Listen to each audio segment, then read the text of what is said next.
नमस्कार दोस्तों, मैं हूं अमन। तंगल क्लासेज में आपका एक बार फिर से स्वागत है। ये क्वेश्चन सीरीज बच्चों भूगोल के एमसीक्यूज की दूसरा पार्ट है, जिसमें हम भारत के पहले चैप्टर के महत्वपूर्ण 10 प्रश्नों की व्याख्या करेंगे। ठीक है, तो इससे पहले बच्चों वीडियो हम आगे बढ़ाएं, आप लोग अपना कार्य कर दीजिए, इस वीडियो को शेयर कर दीजिए, लाइक कमेंट्स जो भी सब्सक्राइब वगैरह है आप अगर नहीं किए हैं तो उसे कर दीजिए, बेल आइकन पर क्लिक कर दीजिए ताकि जो भी वीडियो हो आपको टाइम से मिलता रहे। तो आइए महत्वपूर्ण प्रश्नों को देखेंगे बच्चों। आप लोग पॉज करके उसका आंसर भी दे दीजिएगा कमेंट में, उसके बाद हम इसकी व्याख्या करते चलेंगे। आइए पहले प्रश्न की ओर देखते हैं। पहला प्रश्न है, भारत का प्रमाणिक समय उस स्थान का स्थानीय समय है जो स्थित है। जान लीजिए, भारत का प्रमाणिक समय उस स्थान का स्थानीय समय है जो कि स्थित है। कहाँ स्थित है आपको ये बताना है। दिल्ली के समीप स्थित है, या फिर कोलकाता के समीप, या इलाहाबाद के समीप, या भोपाल के समीप स्थित है। आंसर आप लोग फटाफट दीजिए बच्चों। आइए इसकी व्याख्या करते हैं। व्याख्या बच्चों ध्यान से समझना। ये जो इधर से गुजरी हुई रेखा है, ये है कर्क रेखा। कौन सी है? कर्क रेखा, जो भारत के मध्य से होकर गुजरती है। कुल 8 राज्यों से गुजरती है। कितने राज्यों से? 8 राज्यों से गुजरती है। आइए देखते हैं। इधर से अगर देखेंगे तो पश्चिम से पूर्व होगा, यानी वेस्ट टू ईस्ट होगा। और अगर इधर देखेंगे हम लोग, अगर इधर से देखेंगे तो ये हो जाएगा ईस्ट टू वेस्ट। तो हम लोग ईस्ट टू वेस्ट 8 राज्यों को देखेंगे। पहला राज्य बच्चों मिजोरम, दूसरा राज्य है बच्चों त्रिपुरा, और ये तीसरा है वेस्ट बंगाल। कौन सा है? वेस्ट बंगाल। और ये चौथा राज्य है झारखंड, और ये है छत्तीसगढ़ पांचवा राज्य। छठा राज्य है एमपी। सातवां राज्य यहाँ पर है राजस्थान। और 8वां राज्य है बच्चों गुजरात। तो ये 8 राज्यों से होकर गुजरती है। लेकिन हमारा प्रश्न तो इस रेखा से संबंधित है। इस रेखा को कहते हैं 82.5 डिग्री मानक समय रेखा। क्या कहते हैं? 82.5 डिग्री मानक समय रेखा। तो आइए मानक समय रेखा पे हम लोग व्याख्या करते हैं। तो मानक समय रेखा देखिए, एक बार यहाँ पर देखिएगा उत्तर प्रदेश में, फिर थोड़ा सा देखिएगा एमपी से होकर गुजरती है, फिर छत्तीसगढ़ में दोनों रेखाएं एक दूसरे को काटती हैं। फिर यहाँ पर देखिएगा ओडिशा में, यहाँ पर आंध्र प्रदेश में। कौन कौन सा हो गया? कौन कौन सा हो गया बच्चों? देखिएगा कौन कौन सा है। उत्तर प्रदेश,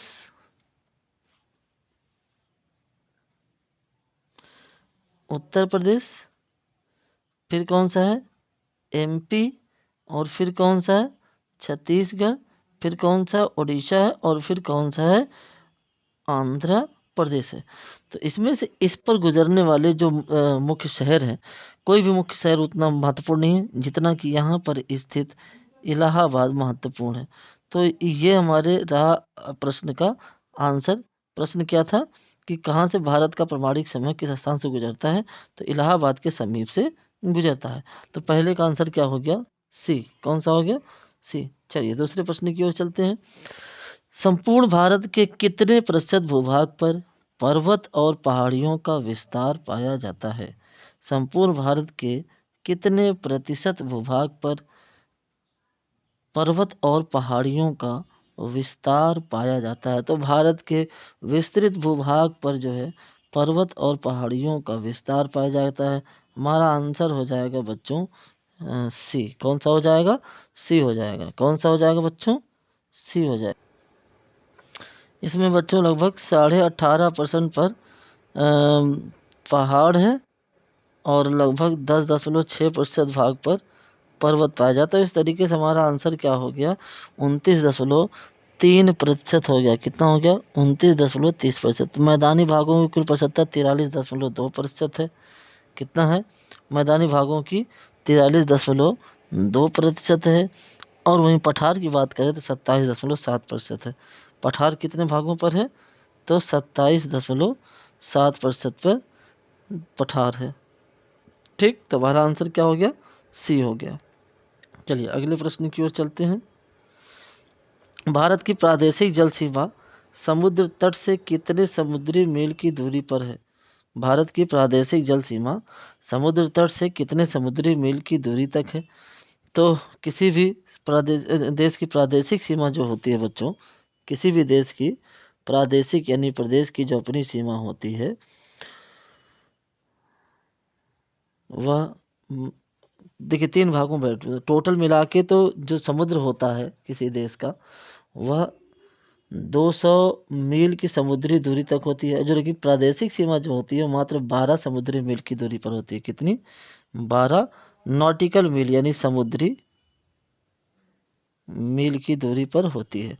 तो पहले 12 होती है, फिर 24 तक होती है और फिर 200 मील तक होती है। तो शुरू की जो 12 मील होता है वह प्रादेशिक सीमा कहलाती है, और जो उसके बाद 12 से 24 किलोमीटर की दूरी होती है ये पूरा टोटल कहलाता है, संलग्न क्षेत्र कहलाता है।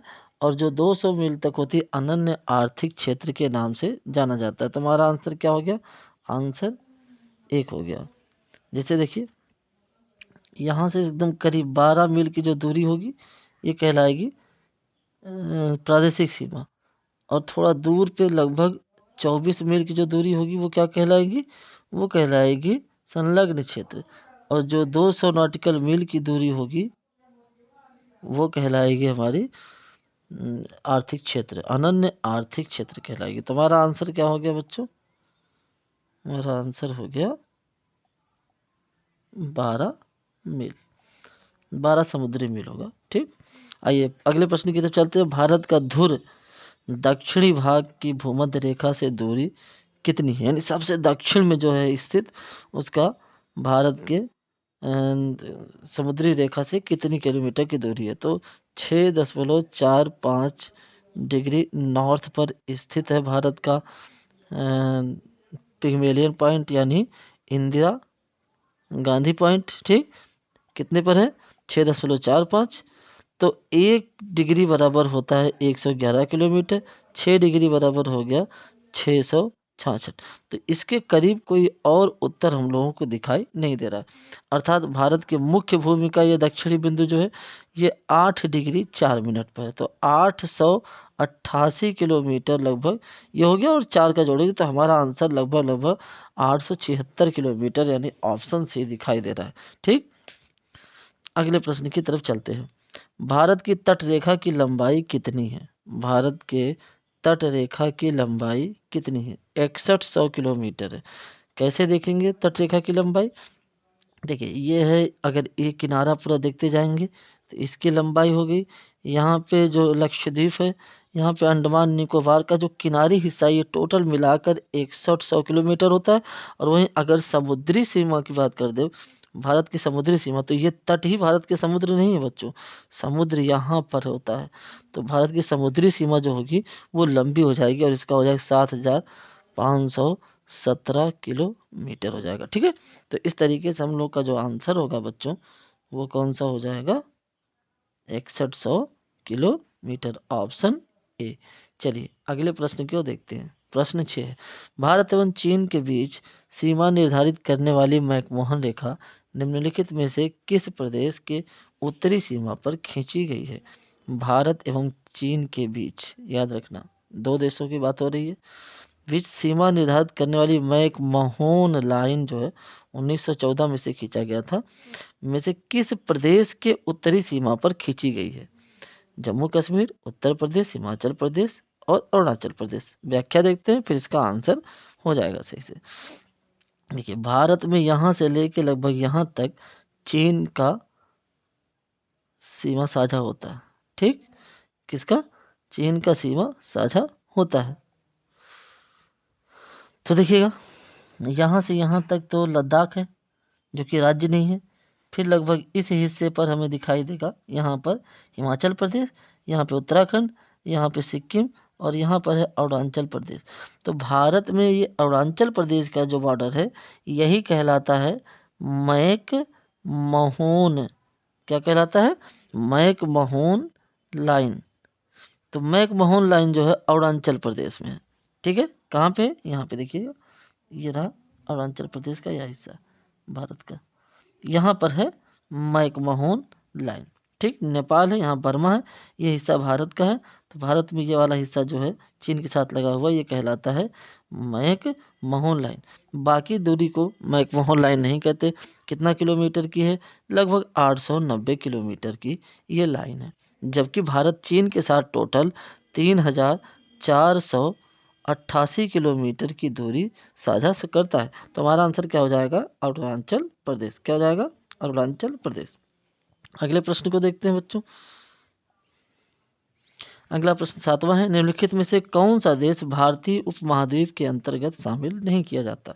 कौन सा देश उपमहाद्वीप के, ये देखिए भारत का ये जो क्षेत्र है पूरा हिमालय का लेते हुए इसे सब कॉन्टिनेंट कहते हैं, इंडियन सब कॉन्टिनेंट कहते हैं। तो कह रहा कौन सा देश जो है इस सब कॉन्टिनेंट में शामिल नहीं है? पाकिस्तान, नेपाल, श्रीलंका, बांग्लादेश।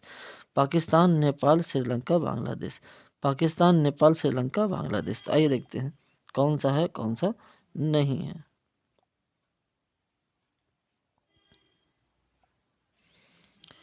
देखिए ये है एक प्लेट जो एशिया प्लेट से टकराकर पूरा हिमालय का निर्माण करता है। उपमहाद्वीप में हिमालय के भी हिस्से को, यानी ये वाले हिस्से को भी शामिल किया जाता है। तो ये जो आप प्लेट पूरा देख रहे हैं इतना, ये पूरा प्लेट जो है बच्चों ये उपमहाद्वीप कहलाता है, उपमहाद्वीप कहलाता है। तो इसमें ये हिस्सा आ जाएगा पाकिस्तान का, यहाँ पर नेपाल है, यहाँ भूटान है, बांग्लादेश है और ये भारत है। ये देश इसमें शामिल होते हैं। कभी कभी मालदीव और श्रीलंका को शामिल किया जाता है, परंतु आंसर के हिसाब से अगर देखेंगे आप, कह रहा है पाकिस्तान, हाँ पाकिस्तान पूरा है, नेपाल भी है और इसमें बच्चों बांग्लादेश भी है। तो कौन आंसर हो जाएगा उपमहाद्वीप में? श्रीलंका शामिल नहीं होता। तो हमारा आंसर क्या हो गया? आंसर सी हो गया। आइए अगले प्रश्न की ओर देखते हैं। प्रश्न 8 है बच्चों, निम्नलिखित में से किस भारतीय राज्य की समुद्र तटीय सीमा सबसे छोटी है? निम्नलिखित में से किस भारतीय राज्य की समुद्र तटीय सीमा सबसे छोटी है? कौन से है? गोवा की है, केरल की है, उड़ीसा की या पश्चिम बंगाल की है? आइए इसकी व्याख्या देख लेते हैं बच्चों। तो किसकी है, ध्यान से समझिएगा। यहाँ पे है गुजरात, इसके तटरेखा को काठियावाड़, कच्छ का तट, सौराष्ट्र का तट, पोरबंदर तट कहते हैं। उसके बाद महाराष्ट्र का है, महाराष्ट्र और गोवा के तट को कहते हैं कोंकण तट। फिर आता है कर्नाटक का, इसे कन्नड़ तट कहते हैं।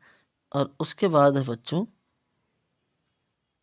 उसके बाद है केरल का, इसे मालाबार तट कहते हैं। फिर उसके बाद तमिलनाडु है, इसे कोरोमंडल तट कहते हैं। और फिर आंध्र प्रदेश को उत्तरी सरकार तट कहते हैं, उत्तरी सरकार तट कहते हैं। और उसके बाद आता है उड़ीसा बंगाल का, तो इसको कहते हैं उत्कल और वंग तट, उत्कल और वंग तट।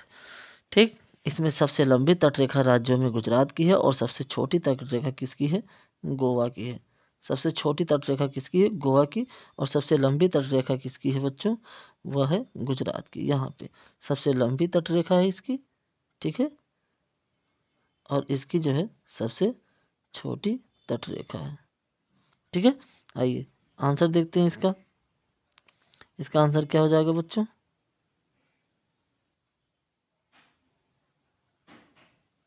इसका आंसर क्या हो जाएगा? इसका आंसर हो जाएगा वो सबसे सबसे छोटी गोवा की है। चलिए अगले प्रश्न की ओर चलते हैं। अगला प्रश्न है बच्चों, गारो खासी और जयंतिया। गारो खासी और जयंतिया पहाड़ियाँ संरचना एवं उत्पत्ति की दृष्टि से निम्नलिखित में से किसका भाग है? हिमालय का है, पूर्वोत्तर पहाड़ियों का है, अराकानियोमा का या प्रायद्वीपीय पठार का है? आइए देखते हैं। ये है दक्षिण का भाग। दक्षिण का ये वाला भाग बच्चों पठारी भाग है और पठारी भाग यहाँ तक पूरा फैला हुआ था, लेकिन कौन सा, गंगा और ब्रह्मपुत्र नदियों के द्वारा इसे काटा गया। साथ ही जब ये इधर के म्यांमार प्लेटू से टकराया तो इस पर दबाव बना और ये हिस्सा ऑलरेडी पहले से ही गहरा हो गया। इसे कहा जाता है मालदा गैप। क्या कहते हैं? मालदा गैप। तो उससे ये ढक गया, जिसके कारण यहाँ इधर वाले भाग को कहते हैं राजमहल पहाड़ी। क्या कहते हैं? राजमहल पहाड़ी। और इधर जो भाग है इसको कहते हैं गारो खासी जयंतिया। तो गारो खासी जयंतिया ये सब हो गया प्रायद्वीपीय पठार का भाग। तो इसका मतलब गारो खासी जयंतिया प्रायद्वीपीय पठार का भाग है। आंसर हमारा क्या हो गया? Answer D. तो अगले प्रश्न की ओर चलते हैं बच्चों। अंतिम प्रश्न है ये, भारत का कौन सा भू आकृतिक विभाग प्राचीनतम है? भारत का कौन सा भू आकृतिक विभाग यानी भू आकृतिक प्रदेश सबसे पुराना है? तो आइए इसकी व्याख्या देख लेते हैं। इस प्लेट के टकराने से बच्चों ये वाला भाग जो हिमालय का एकदम नया बना, ठीक, ये इसके उठने से पहले ये मैदानी भाग बना हुआ था, ये थोड़ा उससे पुराना हो गया, थोड़ा सा पुराना हो गया। यानी ये वाला भाग जो है ये सबसे पहले बना, सबसे नया है ये वाला भाग जो है उससे थोड़ा सा पहले बना था, ये दूसरा भाग है। और ये वाला भाग जो है जब प्लेट आई थी तो प्लेट के आते समय ही ये बना हुआ था। सबसे पुराना भाग ये, इसमें भी सबसे पुराना वाला भाग जो है बच्चों ये अरावली का है। तो देखते हैं ऑप्शन के हिसाब से क्या सही होना चाहिए। कह रहा है उत्तर पर्वतीय प्रदेश, नहीं, उत्तर पर्वतीय प्रदेश सबसे नया है ये, भारत का सबसे नवीनतम क्षेत्र है। गंगा ब्रह्मपुत्र का मैदान, ये भी पुराना है, मतलब इससे थोड़ा सा पुराना पर नया है। प्रायद्वीपीय पठार बहुत पुराना बना है। समुद्र तटीय मैदान बाद में समुद्रों के टकराने से लहरों से बना हुआ नदियों द्वारा है, लेकिन सबसे पुराना कौन सा हो गया? प्रायद्वीपीय पठार। तो हमारा आंसर क्या हो जाएगा बच्चों? प्रायद्वीपीय पठार हो जाएगा। चलिए बच्चों यहाँ पे वीडियो समाप्त होता है। अभी भी अगर आप सब्सक्राइब नहीं किए हैं तो सब्सक्राइब कर लीजिए बच्चों, ठीक है। और एक काम करिए, इसे शेयर कर दीजिए। फिर आपसे पुनः मिलते हैं। धन्यवाद। Thank you.